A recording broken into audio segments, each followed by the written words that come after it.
Well, hey everybody, it's great to have you here today. This is one of my cooking with my family Christmas videos, and I am with my brother Dave. Hey, how are you? I'm good, mate. How are you? Good. So, yeah, Dave is normally our installer, and so you're normally out busy installing. Yeah. Hence the high vis. Yeah, I've just finished a fire, and he's dragged me in to cook for him. Yeah. For family, actually. You're so dangerous. You normally sort of just put the hoodie on when you wake up in the morning. Yeah. So Dave's actually, he was my sister. Yeah. But these days, we just chuck that in now. yeah. No. We probably can't say that. Oh. Oh, there we go, there's an install. Sorry, customer, we're too busy cooking.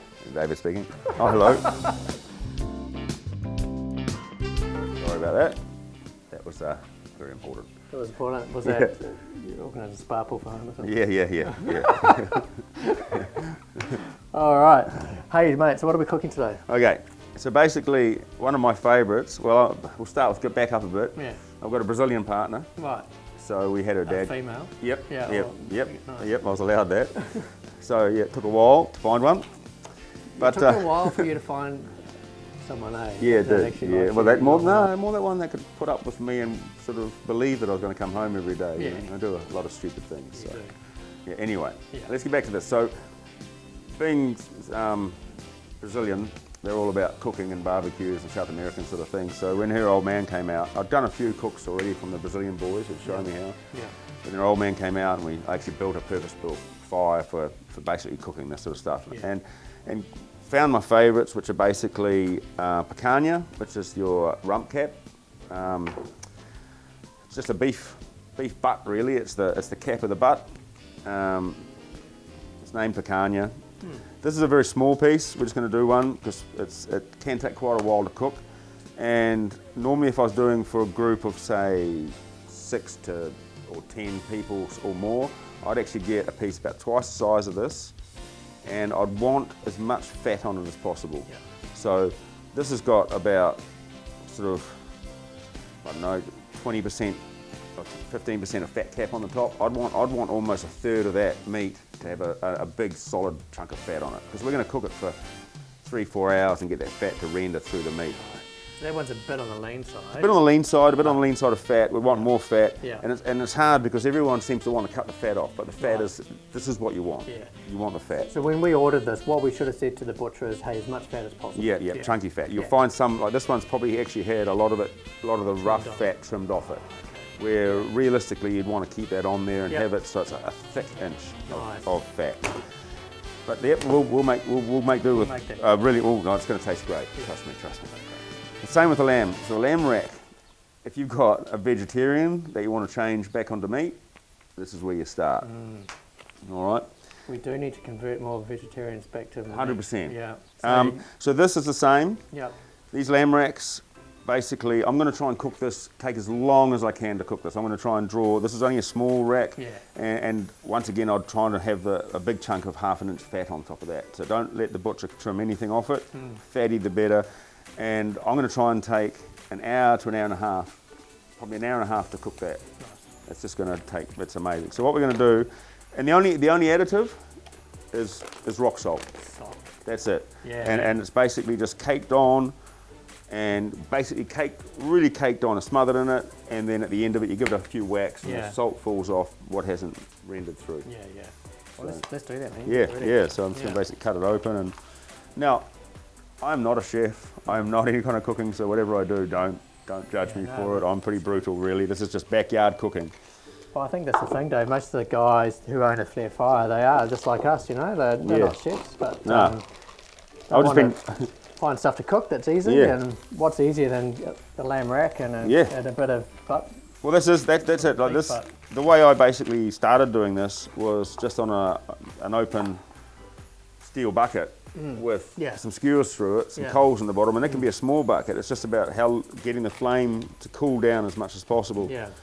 So that's the thing, right? And there may be people out there who are watching this who don't have a flare fire, and I'd like to remind people that, hey, flares are amazing for this, right? Oh, yeah. Designed for, but gosh, if you want to make some family time this summer, just circle up some bricks. Yeah, You know? that's what we've done at the beach, Yeah, that's right. With the mums. Just a some bricks we've stacked up, and we should probably put a flare fire there one day. It might help. If I knew a decent installer, I'd get that job sorted.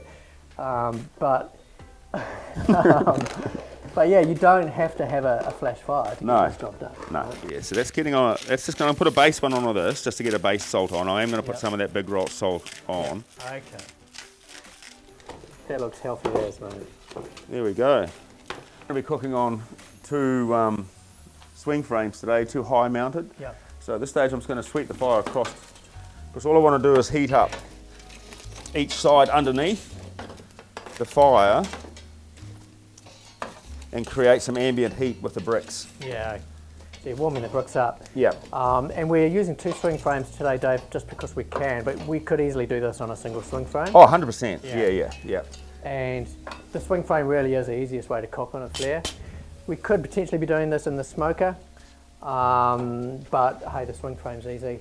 We're going to use grill plates, and the reason grill plates are really critical is that rather than a hot plate, it's going to allow all the smoke and heat to sort of come through and actually touch the meat. So yeah. And we're using manuka today, Dave? Yeah, manuka. Yep. I've grabbed some manuka, but I mean, you could use some gum. If you found anyone that's got a bit of pahutakawa, that's pretty amazing too. Yeah. Just something that's going to give you a lot of coal, or just a long hardwood burning that's going to hold a bit of heat. Yeah. So what I'm going to do is I'm going to heat them up, get it burned down, then I'm going to sweep everything into the middle and only have a few coals under each side. Nice. But at the moment I'm just trying to heat the bricks up so we can get some actual just ambient built up heat. That's good, man. I've actually had this fire running for an hour or so before you turned up, so it's nice and warm as well. And I need to go grab those grill plates. So in terms of the meat prep, we're done. We're going to get the grill plates on, warm those up, and then we're good to start cooking. Yeah, basically. And then as I said, we're just going to try and get that flame as low as possible. Yeah. I have a little cheat way of doing things if the meat gets a bit hot, and we'll run through that when I do. So we'll go from there. Awesome. Hey, so we're going to put the meat on, Dave. Yep. We've got the grill plates on there. Yep. So I'll put the fire into the middle. Yep. And I'm just trying to use the heat. There's a lot of heat in there still. Yeah. But it's going to be okay. So what we're going to do is basically I'm going to start with getting hot plates out. I'm not going to touch them because they're probably hot. Yes. Yeah. So I'm going to put the lamb on the bigger piece on the higher one. Give it a bit of a shake. Get some of the excess salt. Put that on there. Yeah. Going to put that back in now. That can just sit back in there. Flame's a little bit hot on that side, so I'm going to I only ever do this if it's really hot, because it's not great for your concrete fire, but if it's hot it just turns into steam. But that's just cooling a little bit of the heat down for my meat not to go too fast. Right. And then we'll do the same on this other side. I'm going to put the lamb rack in the corner here because I don't want it cooking up too quick. Yeah. So I'm just going to put it on the thick.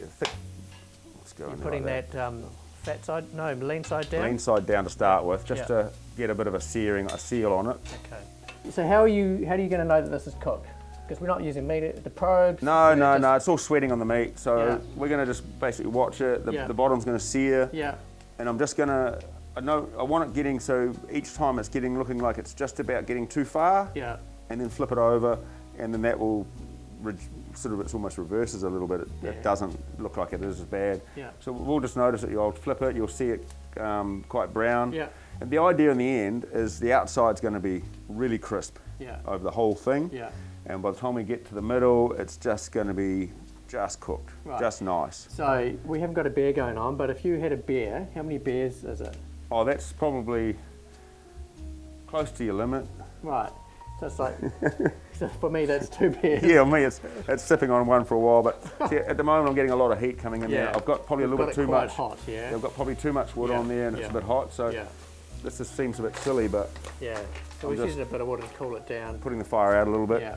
Sometimes when you do that with water, you can actually, it's a good way to generate a bit of extra smoke too. Well, smoke and steam. So what you're actually doing is by doing that, you're getting a steaming moisture going into the meat, and it's just activating things, and it's doing all that. Yeah. So I'm just going to leave that for a bit now, Dave. Yeah. Yeah. So what I've done here, you'll notice that there's very little flame underneath the cooking things.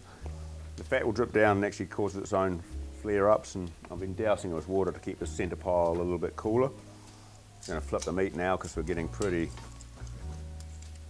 good on that. Getting a nice golden colour to it. Still plenty raw, so it's, you know, there's still another hour on that. Have a look at this rump.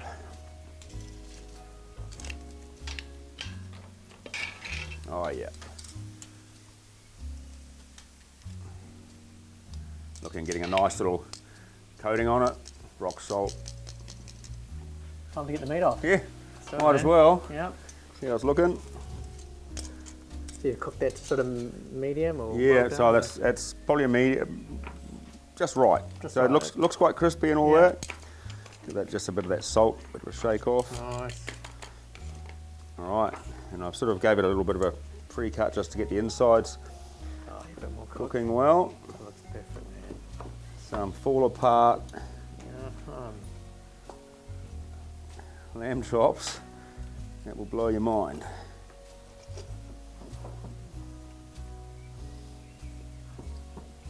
Just get into the inside a bit more for the, if that's medium, I mean well done to there, and you get into the inside and it'll just get better and better. Oh, that's actually really good. Look at that. But that's really awesome, man. You can taste the smoke. It's tender. What do you reckon, guys? Juicy. It's good. Your favourite, eh?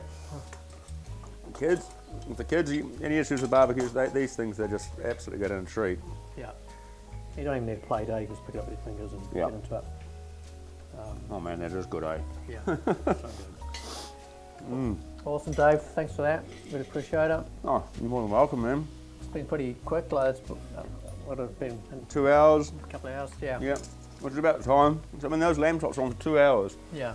Most people go, how the hell do you manage to keep them on for 2 hours? But the reward is amazing. Yeah, you've taken your time and done it slowly and just tastes incredible. So yeah, so that's lamb chops and is it picanha? Only 3 seconds on the ground, it's still all right. Yeah, picanha. Yep. Picanha. Picanha and on the flare fire. So hey, something easy, guys, just to cook in your fire for Christmas. So yeah, we hope you have a great Christmas with your family, chilling out, whether it's just a circle of bricks on the ground or whether it's with the flare fire. Get into it, take some time, slow life down, and that's what it's all about. Yeah. Give us a kiss. Okay, see you next time. That's it.